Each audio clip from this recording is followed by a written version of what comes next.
Group 1 aspirants కోసం టీశాట్ ప్రతిష్టాత్మకంగా నిర్వహిస్తున్నటువంటి కార్యక్రమానికి స్వాగతం.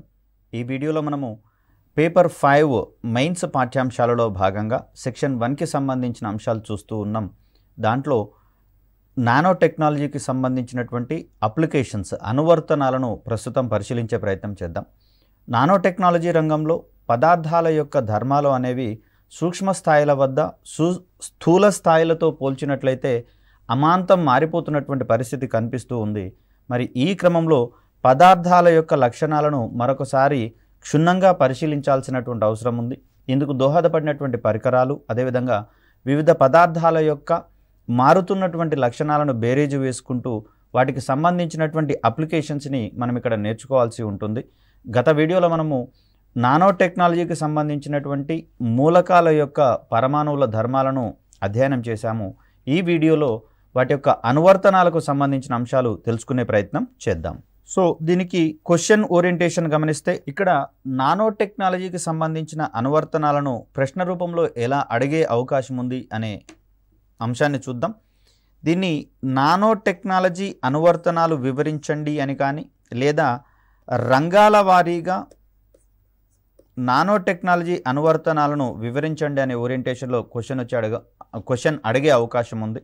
దీంట్లో ముఖ్యంగా చూస్తే మనకు పూర్తి నిడివితో ఉన్నటువంటి క్వశ్చన్స్ అడిగే అవకాశం ఉంది, అంటే 10 మార్కులకు సంబంధించి, లేదా దీన్నే ఉప ప్రశ్నగా కూడా అడిగే అవకాశం ఉంది 5 మార్కులకు సంబంధించి. కాబట్టి ఏరియా ఏదైనా సరే, మార్కుల యొక్క వెయిటేజీ ఎంతైనా సరే 10 మార్కులుగా అడిగినప్పుడేమో పూర్తి ఎలాబరేటివ్గా రాయాల్సి ఉంటుంది. 5 మార్కుల క్వశ్చన్ అడిగినప్పుడు దాన్ని కొంచెం సంక్షిప్తంగా రాయాల్సినటువంటి పరిస్థితి మనకి ఇక్కడ కనిపిస్తుంది. సెక్టార్ వైజ్గా నానో టెక్నాలజీ లేదా సూక్ష్మ సాంకేతికత యొక్క అనువర్తనాలు వివరించండి, లేదా నానో టెక్నాలజీ యొక్క అనువర్తనాలను వివరించండి అనే ఓరియంటేషన్లో మనకు క్వశ్చన్ అడిగే అవకాశం ఉంది.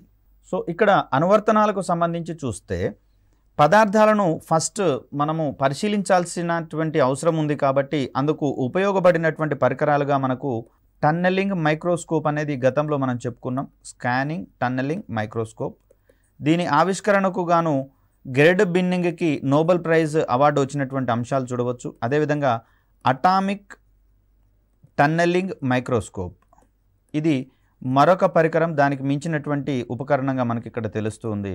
సో వీటి ఆవిష్కరణతో పదార్థాలను అమాంతము వాటి యొక్క సూక్ష్మ స్థాయిల వద్ద పరిశీలించేటటువంటి అవకాశం దొరికింది. ముఖ్యంగా చూస్తే సూక్ష్మ సాంకేతికత అనేది 1 నుంచి 100 నానోమీటర్ల పరిమాణంలో ఉన్నటువంటి మూలకాల పరమాణువులకు సంబంధించినటువంటి అంశంగా మనకి ఇక్కడ కనిపిస్తూ ఉంది. సో ఈ స్థాయిలలో పరమాణువుల యొక్క ధర్మాలను ఉపయోగించుకొని పదార్థాలను కావచ్చు, పరికరాలను కావచ్చు తయారు చేసేటటువంటి ఒక సాంకేతికతగా మనకి ఇక్కడ సూక్ష్మ సాంకేతికత అనేది కనిపిస్తూ ఉంది. కాబట్టి వాటికి సంబంధించినటువంటి ఆవిష్కరణలతో పదార్థాలను వాటి యొక్క సూక్ష్మ స్థాయిల వద్ద పరమాణువుల లెవెల్లో మనకు పరిశీలించేటటువంటి అవకాశం దొరికింది. కాబట్టి ఆ ధర్మాల ఆధారంగా కొన్ని పదార్థాలు అనేవి ఆటోమేటిక్గా మనము ఇంత క్రితమే తయారు చేసుకోవడం జరిగింది. వాటికి సంబంధించినటువంటి అప్లికేషన్స్ని ఇప్పుడు తెలుసుకునే ప్రయత్నం చేద్దాం. ఇటీవలి కాలంలో రాబోతున్నటువంటి నూతన సాంకేతిక విప్లవాలు, టెక్నాలజీ రెవల్యూషన్స్ అంటాం వీటిని మనము. వీటిలలో సూక్ష్మ సాంకేతికత కూడా ఒకటి. దీనినే ఎమర్జింగ్ టెక్నాలజీ అనే ఓరియంటేషన్లో కూడా మనం ఇక్కడ చెప్పవచ్చు. ఉద్భవిస్తున్నటువంటి సాంకేతికతగా కూడా మనం ఇక్కడ దీన్ని పరిచయం చేసుకోవాల్సి ఉంటుంది. ఈ సాంకేతికత యొక్క అనువర్తనాలను ప్రధానంగా శక్తి రంగము, ఎనర్జీ సెక్టార్, నిర్మాణ రంగము, కన్స్ట్రక్షన్ సెక్టార్, వైద్యము, అదేవిధంగా ఐసిటి సమాచార సాంకేతిక రంగంలో విప్లవాత్మకమైనటువంటి మార్పులు తీసుకొచ్చాయి. కాబట్టి ఇక్కడ రంగాల వారీగా కూడా అధ్యయనం చేసేటటువంటి అవకాశం ఉంది. ముఖ్యంగా చూస్తే టైటానియం డయాక్సైడ్, వీటి యొక్క సూక్ష్మ రేణువులు లేదా నానో రేణువులు అని కూడా అనవచ్చు. సూక్ష్మ రేణువులు లేదా నానో రేణువులుగా కూడా వీటిని పరిచయం చేయవచ్చు. వీటిని సన్ స్క్రీన్ లోషన్స్, అంటే సమ్మర్లో కావచ్చు సూర్యుడి నుంచి వచ్చేటటువంటి ఆ కిరణాలలో అల్ట్రావైలెట్ కిరణాలు అనేవి ఉంటుంది, అతినీల లోహిత కిరణాలు అంటాం.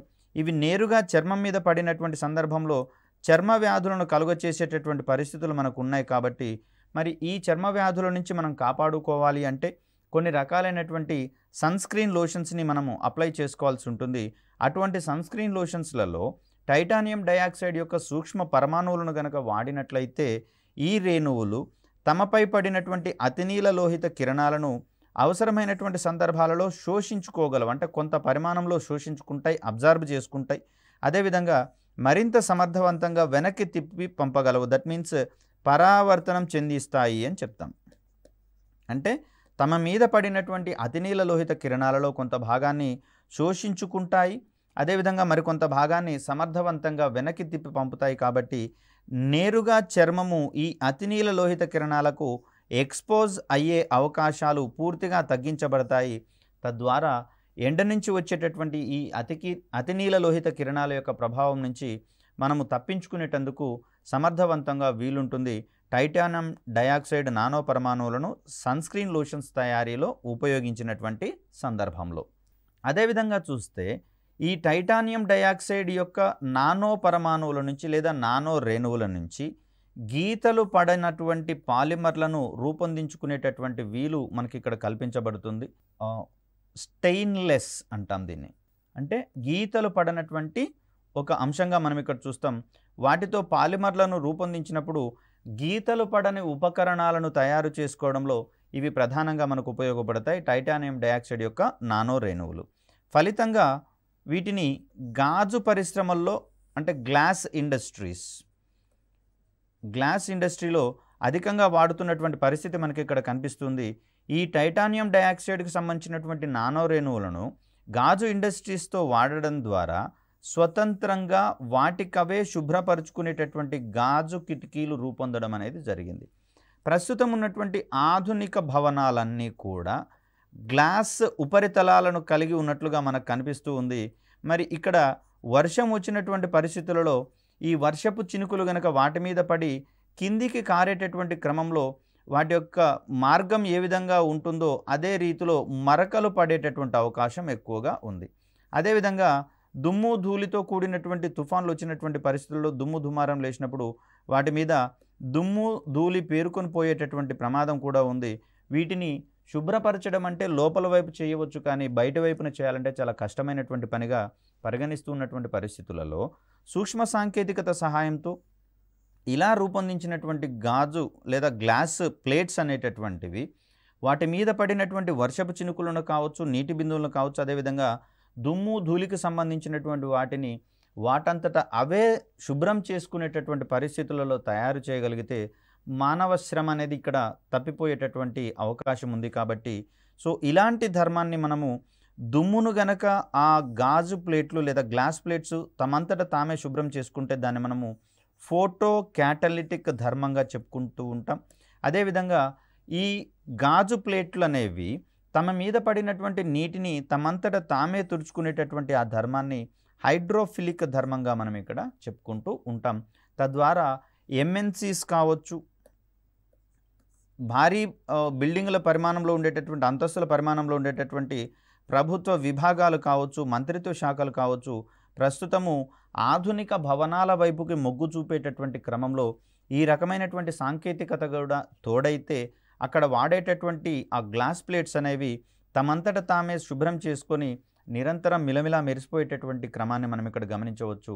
లేదంటే కొద్ది కాలానికి అది మొత్తం కూడా దుమ్ము ధూళితో కూడిపోయి అసహ్యకరంగా మారిపోయే పరిస్థితి ఉంటుంది. మానవ శ్రమతో మాత్రమే వాటిని శుభ్రం చేసుకునేటటువంటి వీలు ఉన్నటువంటి అంశాలు చూస్తాం. ఇవి బహుళ అంతస్తుల భవనాలు కాబట్టి ఏదైనా ప్రమాదం కనుక ఏర్పడినట్లయితే అక్కడ మానవుల యొక్క ప్రాణాలకు ప్రమాదం ఏర్పడే అవకాశం ఉంది. కాబట్టి అటువంటి బాధలను సైతం మనం నానో టెక్నాలజీ సహాయంతో తీర్చుకునేటటువంటి క్రమాన్ని ఇక్కడ మనం చూడవచ్చు. అదేవిధంగా చూస్తే అల్యూమినియం సిలికేట్ యొక్క నానో రేణువులను గనక గమనిస్తే వీటిని కూడా గీతలు పడని పాలిమర్లను రూపొందించడంలో ఇవి సమర్థవంతమైనట్లుగా గమనించడం జరిగింది. వీటిని గనక కార్ల అద్దాల నుంచి కళ్ళ అద్దాల్లో వాడేటటువంటి కటకాల తయారీలో వాడినట్లయితే సాధారణంగా మనం చూస్తే ఈ కార్ల యొక్క అద్దాలు కావచ్చు, అదేవిధంగా కళ్ళద్దాలను గనక స్మూత్ క్లాత్తో మనం తుడిచినా కూడా కొంతకాలానికి గీతలు పడేటటువంటి పరిస్థితి కనిపిస్తూ ఉంది.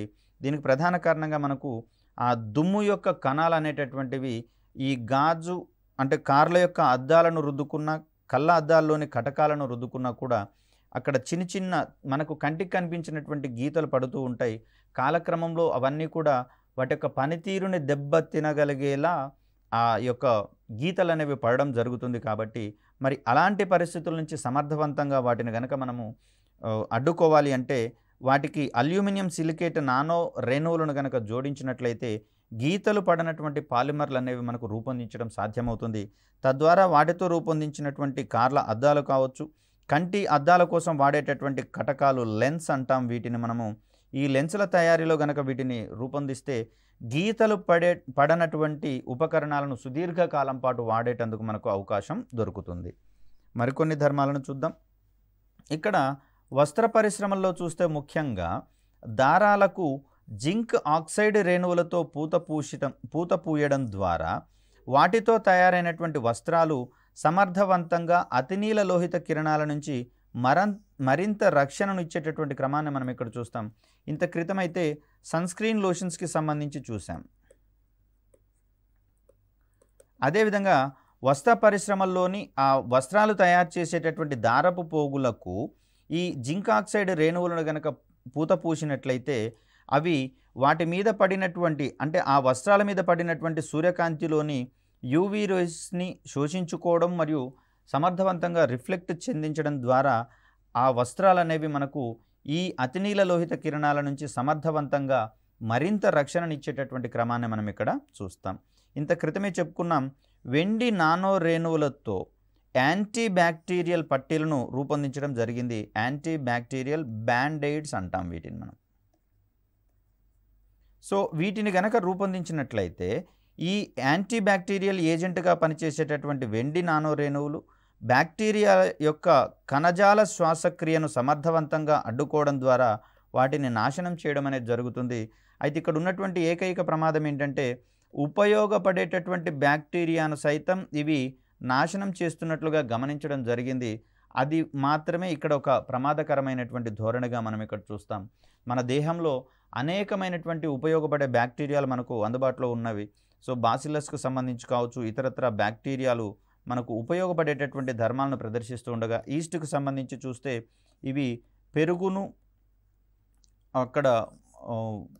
నుంచి ఆల్కహాల్ కొంత మన బాడీలో తయారవుతుంది. కాబట్టి ఈ ఈస్ట్కు సంబంధించినటువంటి బ్యాక్టీరియా కిణ్వ ప్రక్రియ ద్వారా మన శరీరానికి కావలసినటువంటి ఆల్కహాల్ను స్వతసిద్ధంగా శరీరంలోనే ఉత్పత్తి చేస్తూ ఉంటుంది. కాబట్టి మరి ఈ రకమైనటువంటి వెండి నానో రేణువులతో పనికొచ్చేటటువంటి బ్యాక్టీరియా కూడా నిర్మూలించబడుతుంది. కాబట్టి కొన్ని ప్రమాదకరమైనటువంటి ధోరణులు మనకు వచ్చేటటువంటి అవకాశం ఉంది.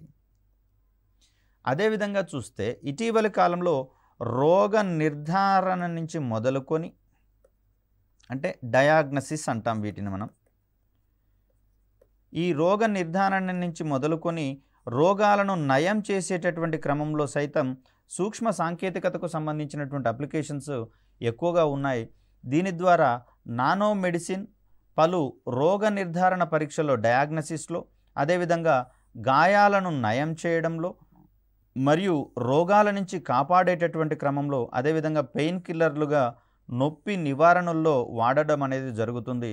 మరో రకంగా చూస్తే ఇప్పుడున్నటువంటి సాంప్రదాయకమైనటువంటి మెడిసిన్స్ని గమనిస్తే కొన్ని రకాలైనటువంటి ఇంజెక్షన్స్ని కండరాలకు అందజేయడం అనేది జరుగుతుంది. మరి ఇలా అందజేసినటువంటి ఈ మెడిసిన్ సుదీర్ఘకాలం పాటు ఆ కండరాలలోనే ఉంటూ సంబంధిత రోగకారక క్రిములను ఎదుర్కొనేటటువంటి క్రమాన్ని మనం ఇక్కడ చూస్తాం. మరి అలా చూస్తే ఇది సుదీర్ఘకాలం పాటు కండరాలలోనే నిల్వ ఉంటూ ఉండడం వల్ల కొన్ని రకాలైనటువంటి సైడ్ ఎఫెక్ట్స్ వచ్చేటటువంటి అవకాశం ఉంది. లేదా రోగకారకాలకు బదులుగా శరీరంలో ఉన్నటువంటి కణాల మీద దాడి చేసేటటువంటి పరిస్థితులు కూడా కాలక్రమంలో ఏర్పడేటటువంటి అవకాశాలు ఉన్నాయి. కాబట్టి మరి ఈ రకమైనటువంటి ధోరణులను నివారించాలి అంటే నేరుగా వ్యాధి కారకాలతో పోరాడగలిగేటటువంటి మెడిసిన్ని మనం అందించాల్సి వస్తుంది. ఇది సూక్ష్మ సాంకేతికతతోటి నానో టెక్నాలజీస్ ఆధారంగా పాసిబుల్ అయినటువంటి ఒక అద్భుతమైన ప్రక్రియగా ఇక్కడ మనం చూస్తాం. శరీరంలో ఇన్ఫెక్షన్ సోకినటువంటి ప్రాంతంలోకి మనకున్నటువంటి ఏకైక మార్గంగా రక్త ప్రసరణ వ్యవస్థ కనిపిస్తూ ఉంది. రక్తం అనేది శరీరంలోని అన్ని భాగాలకు అవసరమే. కాబట్టి ఇవి చిట్ట చివర ఉన్నటువంటి కణాలకు సైతము బ్లడ్ అందాల్సి వస్తుంది. కాబట్టి ఒక natural transport system for nano డ్రగ్స్గా మనకి ఇక్కడ రక్త ప్రసరణ వ్యవస్థ అనేది కనిపిస్తూ ఉంది. సో ఇలాంటి సహజ రవాణా మార్గాల్లో నేరుగా ఆ నానో టెక్నాలజీ ఆధారంగా తయారు చేసినటువంటి మెడిసిన్స్ని, అంటే అవి చాలా సూక్ష్మమైనటువంటి పరిమాణాల్లో ఉంటాయి. మనం స్థూల పరిమాణాల్లో ఉన్నటువంటి మెడిసిన్స్ని అయితే ఇంజెక్షన్స్ రూపంలో కావచ్చు, లేదా సిరప్ రూపంలో కావచ్చు, లేదా టాబ్లెట్స్ రూపంలో తీసుకుంటూ ఉంటాం. అవి పనిచేయడానికి కూడా కొంత సుదీర్ఘమైనటువంటి సమయం పడుతూ ఉన్నటువంటి దృష్ట్యా ఇక్కడ వీలైనంత తక్కువ సమయంలో ఇన్ఫెక్టెడ్ ఏరియాస్కి మెడిసిన్ని పంపించి క్యూర్ చేసేటటువంటి అవకాశాలు మనకు నానో టెక్నాలజీ ద్వారా లభించడం జరిగింది. సో ఆ క్రమంలో చూస్తే ఇన్ఫెక్షన్కు గురైనటువంటి కణాలు ఈ మెడిసిన్ని శోషించుకొని తమను తాము నయం చేసుకునేటటువంటి పరిస్థితి మనకు కనిపిస్తూ ఉంది. సాంప్రదాయ వైద్య విధానంలో అయితే దాని పక్కనున్నటువంటి అంటే రోగకారక క్రిములు సోకనటువంటి కణాలు కూడా నశిస్తూ ఉండగా, ఇక్కడ ఉన్నటువంటి అడ్వాంటేజ్ ఇన్ఫెక్షన్ సోకినటువంటి కణాలు మాత్రమే నానో మెడిసిన్ని స్వీకరించి వాటిని నయం చేసుకునేటటువంటి సామర్థ్యాన్ని సంపాదించుకుంటాయి. అదేవిధంగా చూస్తే నానో ఫార్మకాలజీ ద్వారా నానో డ్రగ్స్ను రూపొందించడం అనేది పాసిబుల్ అయింది. అంటే స్థూల మెడిసిన్స్ బదులుగా, అంటే స్థూల మెడిసిన్స్ అంటే ఇప్పుడు మనం చూసేటటువంటి మెడిసిన్స్ అన్నీ కూడా స్థూల మెడిసిన్గా మనం ఇక్కడ చెప్పుకుంటాం. సూక్ష్మ స్థాయిలలోనే మెడిసిన్ని తయారు చేయడం అనేది మనకి ఇక్కడ పాసిబుల్ అయింది. సో వీటి ద్వారా ఎటువంటి దుష్పరిమాణాలు, సైడ్ ఎఫెక్ట్స్ అంటాం, ఎటువంటి సైడ్ ఎఫెక్ట్స్ లేకుండానే రోగాలను నయం చేసేటటువంటి వీలు మనకు దొరికింది. ఇందులో ఉదాహరణగా చూస్తే nano drug, nano coat, nano gel, అంటే కంటికి సంబంధించినటువంటి ఈ జెల్, అంటే నానో టెక్నాలజీ ఆధారిత జెల్ ద్వారా సమర్థవంతంగా కంటి వ్యాధులను సైతం నివారణ చేసుకునేటటువంటి అవకాశం మనకు దొరికింది. సో ఈ క్రమంలో నానో ఫార్మకాలజీ అనేటటువంటి కొత్త విభాగము ప్రారంభించడం అనేది జరిగింది. గతంలో ఉన్నటువంటి వివిధ శాఖలకు అదనంగా మనకు మరిన్ని నూతన శాఖలుగా సైన్స్ ఆవిర్భవించడం అనేది జరిగింది. నానో టెక్నాలజీ రాకతో ఇవి మరిన్ని కొత్త ధోరణులు కావచ్చు, ప్రక్రియలను కావచ్చు, టెక్నాలజీ సాంకేతికతలను కావచ్చు, అదేవిధంగా పరికరాలను సైతం రూపొందించుకునేటటువంటి క్రమం మనకి ఇక్కడ కనిపిస్తూ ఉంది నానో టెక్నాలజీ యొక్క ఆవిర్భావంతో. మరికొన్ని అంశాలు చూద్దాం. ఇక్కడ సూక్ష్మ సాంకేతిక ఫలాల్లో మరొక ఇన్నోవేషన్ లేదా ఆవిష్కరణగా క్వాంటమ్ డాట్స్ని పేర్కొంటాం. ఇది ప్రధానంగా చూస్తే అండి క్వాంటమ్ కంప్యూటింగ్లో సైతం అత్యంత కీలకమైనటువంటి ఒక ఆవిష్కరణగా మనం ఇక్కడ చెప్తాం క్వాంటమ్ డాట్లకు సంబంధించి. అదేవిధంగా క్యాన్సర్ వ్యాధిని గుర్తించడంలో మరియు నయం చేయడంలో సైతం ఇవి అత్యద్భుతంగా పనిచేస్తూ ఉండడం ఒక గొప్ప ఆశావహమైనటువంటి పరిణామము. సో ఇవి మల్టీ ఏరియాస్లలో సైతం తమ యొక్క ప్రయోజనాలను అందిస్తున్నట్లుగా మనకి ఇక్కడ కనిపిస్తూ ఉంది వీటిని అబ్జర్వ్ చేస్తూ ఉంటే. అదేవిధంగా చూస్తే ప్రస్తుత కాలంలో ఆయుధాల ద్వారా నేరుగా యుద్ధం చేసేటటువంటి పరిస్థితులు లేవు. వీటిని రసాయన ఆయుధాల ద్వారా, అదేవిధంగా జీవ ఆయుధాల ద్వారా యుద్ధాలు చేసేటటువంటి పరిస్థితి రాబోతోంది. జీవ ఆయుధాలకు సంబంధించి చూస్తే ఆంథ్రాక్స్ సంబంధించినటువంటి వ్యాధిని పుప్పొడి రేణువుల రూపంలో పార్సిళ్ల ద్వారా వ్యక్తుల దగ్గరికి చేర్చినప్పుడు వాటిని ఓపెన్ చేయగానే సంబంధిత వ్యాధికి గురయ్యేటటువంటి పరిస్థితులు మనం గతంలో చూసాం. అదేవిధంగా కొన్ని సందర్భాలలో కోవిడ్-19 కూడా ఒక రకమైనటువంటి బయోవార్గా గుర్తించినటువంటి పరిస్థితులలో మరి వీటి యొక్క ఐడెంటిటీ ఎక్కడుంది కనుక్కోవడం అనేది చాలా క్లిష్టమైనటువంటి పని. వాటిని రోగికి సంక్రమించినప్పుడు మాత్రమే అక్కడ సంబంధిత జీవ రాశులు ఉన్నట్లుగా మనకు అక్కడ అర్థమవుతుంది. అంటే కోవిడ్కి సంబంధించినటువంటి క్రిములు ఉన్నట్లుగా, వైరస్ ఉన్నట్లుగా మనం అక్కడ గుర్తించగలుగుతాము. కానీ వీటిని నేరుగా గుర్తించగలిగేటటువంటి సెన్సార్స్ను కనుక అభివృద్ధి పరిస్తే అక్కడ సంబంధిత ఏరియాని పూర్తి స్థాయిలో మనము సంరక్షించుకునేందుకు, అదేవిధంగా వాటిని సూక్ష్మజీవ రహితము చేసేటటువంటి అవకాశాలు మనకు ఉంటాయి. కాబట్టి రసాయన మరియు జీవ ఆయుధాలను ఎంత వేగంగా మనం గుర్తించగలిగితే వాటి యొక్క ఇంపాక్ట్ నుండి మనం మానవాళిని అంత త్వరితంగా కాపాడేటందుకు అవకాశం దొరుకుతుంది. కాబట్టి వీటిని గుర్తించగల నానో సెన్సార్స్ అనేవి ప్రస్తుతం అభివృద్ధి పరచబడ్డాయి. తద్వారా సంబంధిత హానికర రసాయనాలను కావచ్చు, జీవ రాశులను కావచ్చు మనము త్వరితంగా గుర్తించేటందుకు ఎక్కువ వీలు ఉంటుంది. అదేవిధంగా చూస్తే ఎలక్ట్రానిక్స్ రంగంలో కావచ్చు, శక్తి రంగంలో కావచ్చు, సమాచార ప్రసారాలకు సంబంధించినటువంటి ఇన్ఫర్మేషన్ కమ్యూనికేషన్ టెక్నాలజీలో కావచ్చు అత్యంత కీలకమైనటువంటి ఆవిష్కరణగా మనకి ఇక్కడ కార్బన్ నానో ట్యూబ్స్ అనేవి కనిపిస్తుంది. దీన్నే కార్బన్ సూక్ష్మ వైర్లు అని, కార్బన్ సూక్ష్మ నాళికలు అని, కార్బన్ అంటే నానో తీగలు అనేటటువంటి అంశాలుగా మనం ఇక్కడ చూస్తాం. ఇవి ఇంత క్రితం వీడియోలో చెప్పుకున్నాం. ఉక్కు కంటే బలమైనవి, అదేవిధంగా ఉక్కుతో కంపేర్ చేస్తే తక్కువ బరువు ఉన్నట్లుగా మనకి ఇక్కడ కనిపిస్తూ ఉంది కార్బన్ నానో ట్యూబ్లకు సంబంధించి. మరి వీటి సహాయంతో ఆటోమొబైల్ ఇండస్ట్రీ సైతం గణనీయమైనటువంటి మార్పులకు లోనయ్యే అవకాశం అనేది మనకుంది. మరిన్ని విషయాలు చూద్దాం. ఈ తీగల సహాయంతో మరింత సమర్థవంతమైనటువంటి ప్రాసెసర్స్, అంటే కంప్యూటర్లో మైక్రో ప్రాసెసర్స్ అనేవి ఉంటాయండి. ఒక కంప్యూటర్ యొక్క పనితీరును ప్రభావితం చేయగలిగేటటువంటిది దాంట్లో ఉండేటటువంటి ప్రాసెసర్. ఈ ప్రాసెసర్లను వాడడం ద్వారా కంప్యూటర్ల యొక్క పనితీరుని అమాంతం పెంచగలిగేటటువంటి పరిస్థితి మనకు ఉంటుంది. సో ఆ క్రమంలో ఒక కంప్యూటర్ యొక్క సామర్థ్యాన్ని సైతం గణనీయంగా ప్రభావితం చేసే ఒక ఉపకరణంగా మైక్రో ప్రాసెసర్ అనేది కనిపిస్తూ ఉంది. సో ప్రస్తుతం ఉన్నటువంటి మైక్రో ప్రాసెసర్ల యొక్క పరిమాణాన్ని గనక మనం గణనీయంగా తగ్గించగలిగితే ఇప్పుడున్నటువంటి కంప్యూటర్ల యొక్క ఆకారాన్ని మరింత తక్కువ పరిమాణానికి కుదించే అవకాశం ఉంది. గతంలో అయితే శూన్య నాళికలు వాక్యూమ్ ట్యూబ్స్ అంటాం కదా, ఈ శూన్య నాళికల ఉపయోగంతో కంప్యూటర్ యొక్క సాధారణ కంప్యూటర్ యొక్క పరిమాణం అనేది అమాంతం గది పరిమాణానికి పెరిగిపోవడం అనేది జరిగింది. తర్వాత వీటి స్థానంలో ట్రాన్సిస్టర్లను వాడాము. ఆ తర్వాత మైక్రో ప్రాసెసర్ల యొక్క ఆవిష్కరణతో ఇక్కడ కంప్యూటర్ల యొక్క సామర్థ్యం అనేది గణనీయంగా పెరగడం జరిగింది. అదేవిధంగా వాటి యొక్క పరిమాణం కూడా ప్రస్తుతం ఉన్నటువంటి డెస్క్టాప్ల యుగానికి రావడం జరిగిందంటే కంప్యూటర్ల యొక్క సైజ్ అనేది భారీగా తగ్గినటువంటి పరిస్థితి మనకు కనిపిస్తుంది. సో కంప్యూటర్లు ఇప్పుడున్నటువంటి పరిమాణం కన్నా మరింతగా తగ్గించాలి అంటే అది సూక్ష్మ సాంకేతికత వల్లనే సాధ్యమవుతున్నట్లుగా మనకి ఇక్కడ చెప్తున్నాం.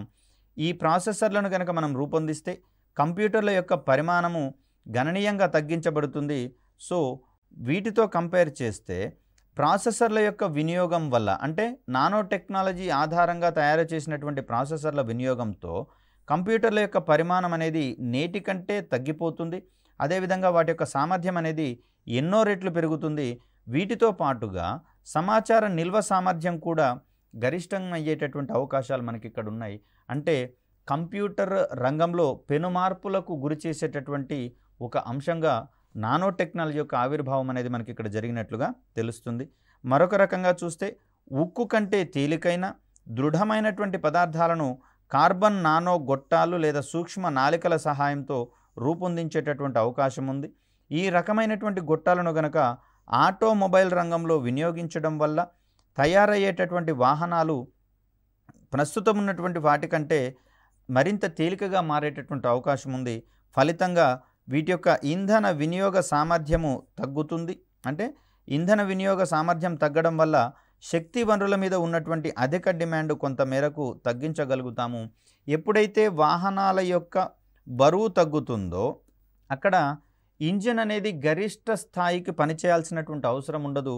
తద్వారా అది తక్కువ ఇంధనాన్ని వినియోగించుకొని తాను పనిచేసేటటువంటి క్రమాన్ని మనం ఇక్కడ చూస్తాం. తద్వారా శిలాజ ఇంధనాల మీద ఉన్నటువంటి డిమాండ్ని మనం తగ్గించేటందుకు అవకాశం ఉంటుంది. అదేవిధంగా ఫ్యూయల్ ఎఫిషియన్సీ పెరిగినప్పుడు తక్కువ ఇంధనంతోనే గరిష్ట దూరాలకు ప్రయాణించగలిగేటటువంటి వీలుంటుంది. కాబట్టి వాహనాల యొక్క మైలేజీ సైతం పెరిగేటటువంటి క్రమాన్ని మనం ఇక్కడ చూడవచ్చు. తద్వారా వినియోగదారులకు ఆ ఇంధనం మీద వెచ్చించాల్సినటువంటి ఖర్చు గణనీయంగా తగ్గే అవకాశం ఉంది. అదేవిధంగా శిలాజ ఇంధనాల మీద ఉండే డిమాండ్ను తగ్గించినప్పుడు ఆటోమేటిక్గా అవి పర్యావరణంలోకి వెదజల్లేటటువంటి కాలుష్య కారకాల పరిమాణం కూడా తగ్గుతుంది. తద్వారా పర్యావరణ హితమైనటువంటి సాంకేతికతను ఆటోమొబైల్ రంగంలో ఈ సూక్ష్మ సాంకేతికతను ఉపయోగించడం ద్వారా తీసుకొని రావడానికి మనకు గరిష్టమైనటువంటి అవకాశాలు ఉండడం జరిగింది.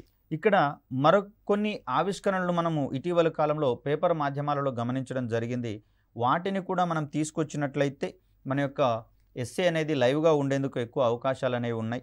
ఇక్కడ ఈ క్రమంలో చూస్తే మానవ కేశాల నుంచి వెలువడినటువంటి, అంటే వీటిని మండించినప్పుడు వెలువడినటువంటి ఈ సూక్ష్మ పరమాణువులను కనుక వినియోగిస్తే తాకే తెరలను తక్కువ శక్తితోటే వినియోగించుకుంటూ నాణ్యమైనటువంటి చిత్రాలను రూపొందించేటటువంటి క్రమంలో వీటిని గమనిస్తామని మనం ఇంత క్రితం వీడియోలోనే చెప్పుకున్నాం. సో ఈ విధమైనటువంటి లైవ్ ఎగ్జాంపుల్స్ని తీసుకుంటూ మన యొక్క క్వశ్చన్ని సందర్భానుసారం తీసుకొని రావాల్సినటువంటి అవసరం ఉంది. అయితే దీన్ని ఇక్కడ క్వశ్చన్లో ఎందుకు ఇంక్లూడ్ చేయలేదు అంటే కేవలం దీనికి సంబంధించినటువంటి ఆవిష్కరణ రావడం జరిగింది, కానీ పరికరాలను తయారు చేసి వాణిజ్య ప్రాతిపదికన రూపొందించేటటువంటి క్రమాన్ని మనం ఇంకా చేరుకోలేదు. కాబట్టి కొన్ని ఎగ్జాంపుల్స్ మనకు వర్కింగ్ అంటే పారిశ్రామికంగా ఉత్పాదక దశలోకి వచ్చినట్లయితే వాటిని మనం ధైర్యంగా ప్రజెంట్ చేసేందుకు అవకాశం ఉంది. లేదా వార్తాపత్రికల ద్వారా వచ్చినటువంటి పరిస్థితులలో వాటిని ముగింపులో సైతం రాసుకొని ప్రజెంట్ చేసుకునేటందుకు వీలుంటుంది. టన్నెలింగ్ మైక్రోస్కోప్ ఆవిష్కరణతో వెలుగు చూసినటువంటి సూక్ష్మ సాంకేతికత అనేటటువంటి ఈ నూతన పరిజ్ఞానము ప్రస్తుతం ఉన్నటువంటి సాంకేతిక యుగంలో అనేక రంగాలలో మార్పులకు గురయ్యేటటువంటి అవకాశం ఉంది. శక్తి రంగంలో గనక మనం గమనిస్తే ఇక్కడ సోలార్ ప్లేట్స్ యొక్క పరిమాణాన్ని అమాంతం తగ్గించగల సాంకేతికత మనకు సూక్ష్మ సాంకేతికత ద్వారా రాబోతుందని చెప్పుకున్నాం. ఇక్కడ వీటి ద్వారా తయారైనటువంటి ప్లేట్ల యొక్క పరిమాణము బరువు అనేది తగ్గుతుంది, పరిమాణం అనేది తగ్గుతుంది. కాబట్టి తక్కువ ఏరియాలోనే తక్కువ విస్తీర్ణంలోనే అనేక సౌర ఫలకాలను గనక ఏర్పాటు చేసినట్లయితే ప్రస్తుతం ఉన్నటువంటి సాంకేతికతతో పోలిస్తే మరింత మెరుగైనటువంటి సౌర విద్యుత్తును పొందడానికి మనకు ఎక్కువ అవకాశాలు అనేది కల్పించబడతాయి. కాబట్టి మరింత అత్యాధునికమైనటువంటి సౌర క్షేత్రాలు సోలార్ ఫీల్డ్స్ అంటాం వీటిని. ఈ సోలార్ ఫీల్డ్స్ని ఏర్పాటు చేసుకొని తద్వారా గరిష్ట పరిమాణంలో సౌరశక్తిని లేదా సౌర విద్యుత్తుని మనం పొందేటందుకు అవకాశం ఉంటుంది. అదేవిధంగా ఐసీటీ రంగంలో సైతం వీటి యొక్క ప్రభావం అనేది గణనీయంగానే ఉంది. మరొక రకంగా చూస్తే ప్రస్తుతం ఉన్నటువంటి లిథియం అయాన్ బ్యాటరీస్ యొక్క వినియోగం అనేది రానున్న కాలంలో తగ్గిపోయేటటువంటి అవకాశం ఉంది. గ్రాఫీన్ లేయర్స్కి ఇవి 2 డైమెన్షనల్ లేయర్స్గా ఉంటాయని చెప్పేసి మనం చెప్పుకున్నాం. ఈ లేయర్స్కి నైట్రోజన్ సూక్ష్మ పరమాణువులను కనుక డోపింగ్ చేసినట్లయితే ఆ పొరల మీద విద్యుత్ శక్తి నిల్వ ఉండేటటువంటి సామర్థ్యం అనేది ప్రస్తుతం ఉన్న సామర్థ్యానికి 3 రెట్ల కంటే ఎక్కువగా పెరిగినట్లుగా మనం చెప్పుకున్నాం. మరి ఆ క్రమంలో అత్యధిక విద్యుత్ శక్తిని నిల్వ చేసేటటువంటి బ్యాటరీలను రూపొందించుకునేటటువంటి వీలు కలుగుతుంది. అదేవిధంగా సుదీర్ఘకాలం పాటు ఉపకరణాలకు మనకు శక్తిని అందించేటటువంటి పరిస్థితి కల్పించబడుతుంది. తద్వారా బ్యాటరీల యొక్క మన్నిక కూడా పెరిగేటటువంటి అవకాశం ఉంది, వాటి యొక్క జీవితకాలం సైతం పెరిగేటటువంటి అవకాశం ఉంది. ఇవన్నీ కూడా నానో టెక్నాలజీ యొక్క ఆవిష్కరణతో వచ్చినటువంటి ఫలితాలుగా మనం ఇక్కడ చూడాల్సి ఉంటుంది.